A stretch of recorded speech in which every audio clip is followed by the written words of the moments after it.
நாராயண நாராயண. பணிகிறேன் தந்தையே. நலமுண்டாகட்டும். நாரதா, நீ தாங்கி வந்த தகவல் என்ன? எடுத்துரைப்பாயாக.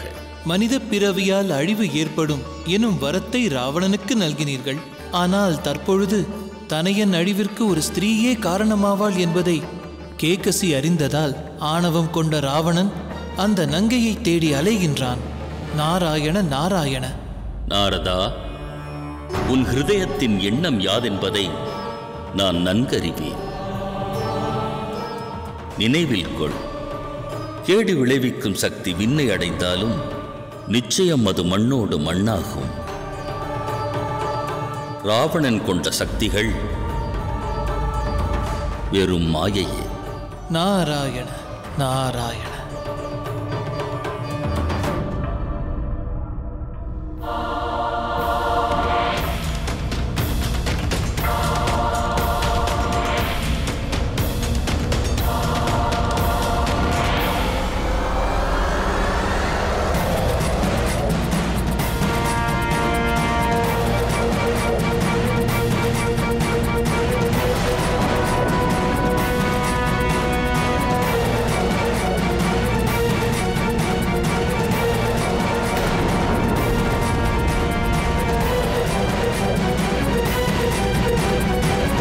சித்ரகுப்தா, நில்லங்கே.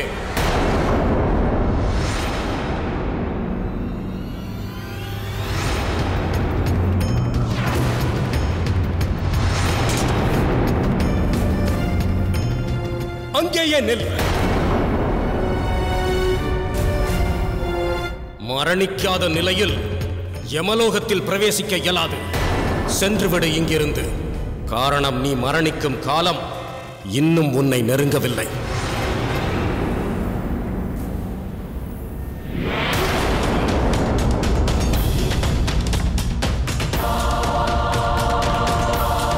நான் ராவணேஸ்வரன்.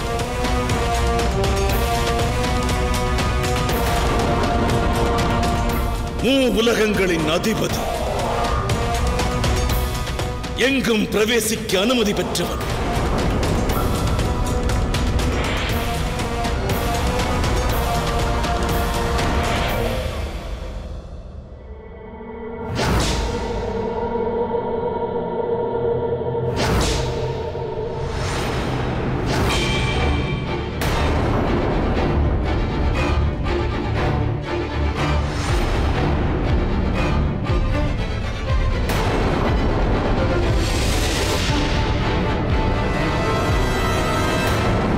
என்ன நிகழ்கிறது?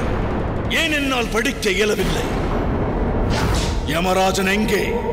யமராஜா, எங்கிருக்கிறாய்? யமதர்மா, யமராஜா. நான் எங்கிருக்கிறேன் ராவணா?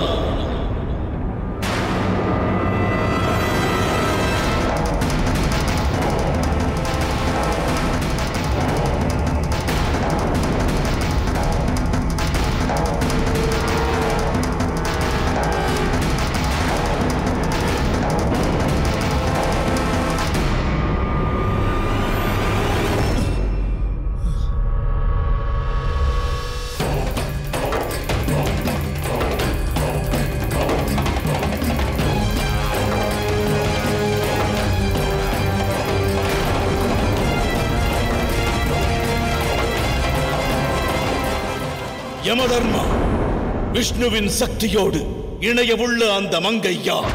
உனது இந்த கேள்விக்கு என்னால் பதிலளிக்க இயலாது ராவணா. என் ஆணையை மறுக்கும் அளவிற்கு துணிவு கொண்டாயா? நான் லங்காதிபதியாவேன். ஆணவமானது உன்னில் பெருகிவிட்டது ராவணா. ஆணவமே உன்னை மரணத்தின் வாசல் வரை அழைத்து வந்துள்ளது.